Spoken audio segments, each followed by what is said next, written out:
একজন সাহাবী নবীজির কাছে এসে প্রশ্ন করলেন, আল্লিমনি ওয়া আউজিস, আমাকে শিখান। তবে নবীজি একটু সংক্ষেপে যদি বলতেন তাহলে আমার মনে রাখাটা সহজ হতো। সুবহানাল্লাহ, কি অভিব্যক্তি রাসূলের সাথে সাহাবায়ে কেরামের। ওয়া আউজিস, যদি একটু সংক্ষেপে আমাকে বলতেন। নবীজি সংক্ষেপে 3টা নসিহা করলেন।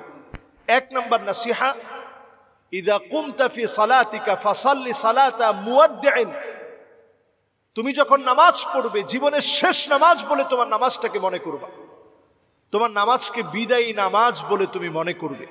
আল্লাহু আকবার, কত গুরুত্বপূর্ণ বিষয়। আপনি আপনার নামাজকে জীবনের বিদায়ী নামাজ বলে মনে করেন। যখনই নামাজে দাঁড়াবেন মনে করবেন আজকের এই দাঁড়ানোটা শেষ দাঁড়ানো, আজকের এই রুকু শেষ রুকু, আজকের এই সাজদা শেষ সাজদা, আজকের এই নামাজের প্রত্যেকটা তাসবিহ আমার জীবনের শেষ তাসবিহ। এটা মনে করে যদি নামাজ পড়েন খুশু খুদু বেড়ে যাবে নামাজের ভিতরে। 2 নম্বর, নবীজি সাল্লাল্লাহু আলাইহি সাল্লাম বলেছেন, ওয়ালা তাকাল্লাম বিকালামিন তা'তাযিরু মিন, এমন কথা তুমি বলতে যেও না যেটার জন্য পরে ক্ষমা চাইতে হবে।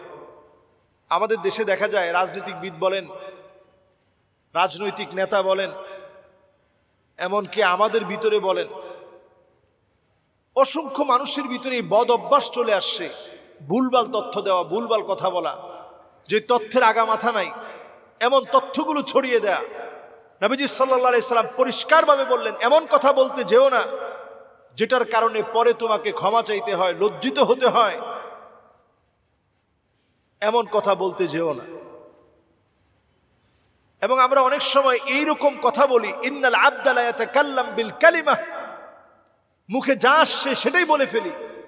আবআদু বাইনাল মাশরিকি ওয়াল মাগরিব, মাশরিক থেকে মাগরিব পর্যন্ত যত দূর, জাহান্নামের এত অতল গহ্বরে আপনি নিমজ্জিত হবেন। মাআযাল্লাহ।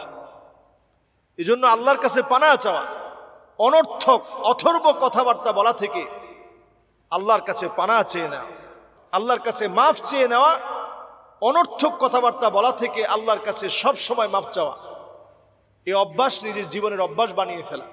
3 নম্বরে নবীজি সাল্লাল্লাহু আলাইহি সাল্লাম বলছেন, ওয়া আজমিউল ইয়াইসা আম্মা ফি আইদিন নাস, মানুষের হাতে যা আছে এটা নিয়ে হতাশা করার কিছু নাই।